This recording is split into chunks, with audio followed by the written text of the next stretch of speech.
touche à sa fin, à son terme, avec Nicolas Joassin, qui est le porte-parole un peu de Ligua, responsable de la communication. Allez, un petit bilan de cette première journée rapidement. Alors pour cette première journée, très très chargée, puisqu'on avait 7 épreuves simultanées sur toute la commune de Saint-François. Apparemment, les équipes guadeloupéennes se débrouillent très bien. J'ai eu un aperçu tout à l'heure avec leurs résultats, notamment sur l'épreuve de snorkeling, c'est-à-dire reconnaissance d'espèces. Pour le parcours identitaire aussi, ça s'est apparemment très bien passé. Donc pour l'instant, vraiment un bilan très très positif. Dans l'après-midi, comme il s'agit de 7 épreuves réparties sur tout le territoire, du golf, comme on disait, un peu de plongée, de la course et du surf. Enfin bon, un certain nombre d'épreuves qui vont se clôturer vers 17 h, juste avant la remise des prix ici.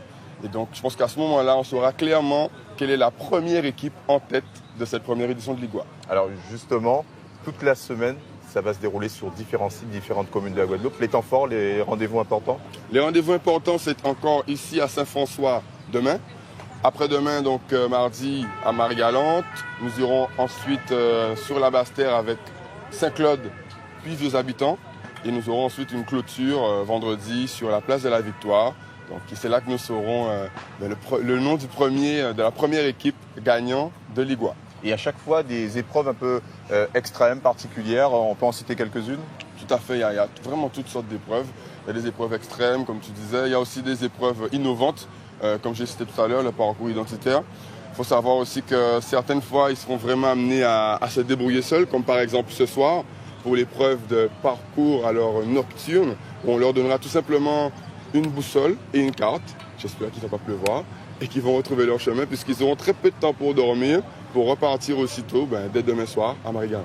Alors on l'a dit, ça a été compliqué à mettre tout ça en place, finalement on y est. Ça a été un parcours du combattant finalement, pour y arriver aujourd'hui. Effectivement, c'est une très très lourde organisation, mise en place grâce à l'expertise d'organisateurs aussi internationaux, notamment ceux qui ont organisé le Corsica Raid, c'est-à-dire le raid d'aventure leader actuellement en Europe. Et donc grâce à cette expertise et avec la collaboration de la Guadeloupe, à travers la collectivité régionale, le comité du tourisme et tous les partenaires, chaque commune qui reçoit Ligua, grâce à vraiment tout ce monde-là et les jeunes en parcours d'insertion, on a su faire pour l'instant quelque chose de très bien et on pense que ça va monter en puissance. Vous attendez quoi comme retombées? Justement, les retombées sont essentiellement directement liées aux richesses de la Guadeloupe qui seront montrées grâce aux médias étrangers, puisque chaque équipe, c'est-à-dire les 26 équipes internationales, ont été sélectionnées par rapport à leur potentiel médiatique dans leur région d'origine. Ça fait une sacrée couverture médiatique ciblée, puisqu'en fait, à travers Ligua, on va montrer toutes les excursions et les activités possibles en Guadeloupe. Et on se rend compte que l'archipel guadeloupéen a vraiment des atouts qu'on ne retrouve nulle part ailleurs. D'ailleurs, les concurrents, dès aujourd'hui, ont déjà commencé à nous faire remarquer. Nicolas, merci. À très bientôt. À bientôt. Il n'y a pas contact cette semaine, tu es sur le Ligua, tu bosses trop là. Je pense que je vais trouver un moment quand même. Ouais. On reste en contact. Ok. Allez, voilà, cette émission se termine ainsi. Retrouvez les meilleurs moments du match CSM Passy-Soir. C'est en clip, c'est en image. Et Ligua, c'est toute la semaine, ça se termine le samedi. Voilà, ça se termine le vendredi et le samedi, tout le monde repart. Voilà, merci. Allez, au revoir. Bonsoir Nicolas. Je rappelle que vous êtes le porte-parole de Ligua. Alors est-ce que vous pouvez, on va tout de suite planter le décor, est-ce que vous pouvez nous expliquer ce que c'est que Ligua? Donc Ligua, c'est une course internationale aventure et découverte qui va se dérouler dans notre archipel dans quelques jours maintenant. Ce sera du 24 novembre au 1er décembre. Donc c'est une course internationale où il y a un grand nombre d'épreuves qui représentent tout ce qu'on peut faire ici en sport de pleine nature, avec aussi certaines épreuves de parcours identitaire. Alors on sait qu'il y a des gens qui comparent un peu cette manifestation à un raid, peut-être en termes de difficulté. Est-ce que vous pouvez nous en dire plus à ce niveau-là? Alors en termes de difficulté, on peut considérer que c'est à peu près le même niveau. Mais maintenant, l'innovation qu'il y a dans cette manifestation, qui est en fait une première mondiale, c'est qu'à côté des épreuves sportives, on a donc des épreuves de parcours identitaire où les partenaires de la Guadeloupe, les acteurs culturels et tout, participent et permettent en fait au plateau international qui viendra ainsi qu'aux équipes locales, de vraiment s'imprégner de la culture guadeloupéenne et de toutes nos richesses. Mettez-nous un peu l'eau à la bouche, parlez-nous un peu des épreuves qu'il y aura. Je sais que on parle même parfois de sport découverte.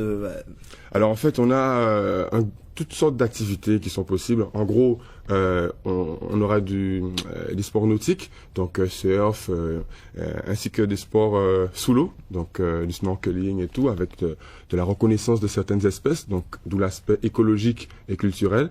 Maintenant, on sait qu'il y a la montagne aussi en Guadeloupe, donc ça fait un certain nombre d'épreuves aussi qui se dérouleront donc en montagne. On aura aussi des parcours d'orientation où les candidats seront amenés à se débrouiller seuls, sachant qu'on a quand même une grille de points définie pour permettre en fait comment dirais-je, à toutes les équipes qui viennent de chaque jour savoir avoir leur classement et observer ensemble l'évolution des équipes, sachant que sur les 30 équipes, il n'y a que 4 équipes guadeloupéennes. Tout le reste, c'est un plateau international qui a été sélectionné parmi plus de 200 dossiers.